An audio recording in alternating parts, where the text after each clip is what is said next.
চিংড়ি কিনে এনে এমন বিপদে পড়ে যাবো আমি ভাবতেই পারিনি। এখন চিংড়ি বাদ দিয়ে আমাকে কাঁকড়া বাছতে হচ্ছে।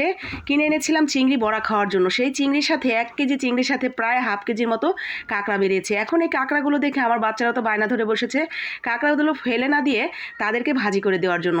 আমি কাঁকড়া খেতে একদমই পছন্দ করি না, আর যেহেতু পছন্দ করি না খেতে, তাই এই কাজটা করতেও আমার খুব একটা বেশি রুচিতে লাগে না। কি আর করার, বাচ্চাদের জন্য এতটুকু আমাকে করতেই হতো, কারণ ওদের খুশির জন্য আমি যে কোনো কিছুই করতে পারি।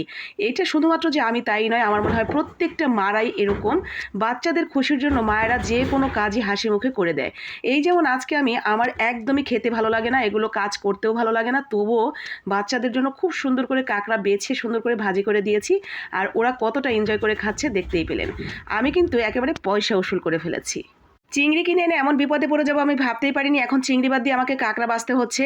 কিনে এনেছিলাম চিংড়ি বড়া খাওয়ার জন্য। সেই চিংড়ির সাথে 1 কেজি চিংড়ির সাথে প্রায় হাফ কেজির মতো কাঁকড়া বেরিয়েছে। এখন এই কাঁকড়াগুলো দেখে আমার বাচ্চারা তো বায়না ধরে বসেছে কাঁকড়াগুলো ফেলে না দিয়ে তাদেরকে ভাজি করে দেওয়ার জন্য।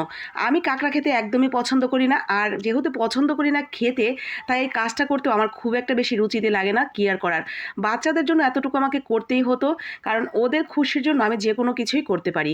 এটা শুধুমাত্র যে আমি তাই নয়, আমার মনে হয় প্রত্যেকটা মারাই এরকম। বাচ্চাদের খুশির জন্য মায়েরা যে কোনো কাজই হাসি মুখে করে দেয়। এই যেমন আজকে আমার একদমই খেতে ভালো লাগে না, এগুলো কাজ করতেও ভালো লাগে না, তবুও বাচ্চাদের জন্য খুব সুন্দর করে কাঁকড়া বেছে সুন্দর করে ভাজি করে দিয়েছি। আর ওরা কতটা এনজয় করে খাচ্ছে দেখতেই পেলেন। আমি কিন্তু একেবারে পয়সা উসুল করে ফেলেছি।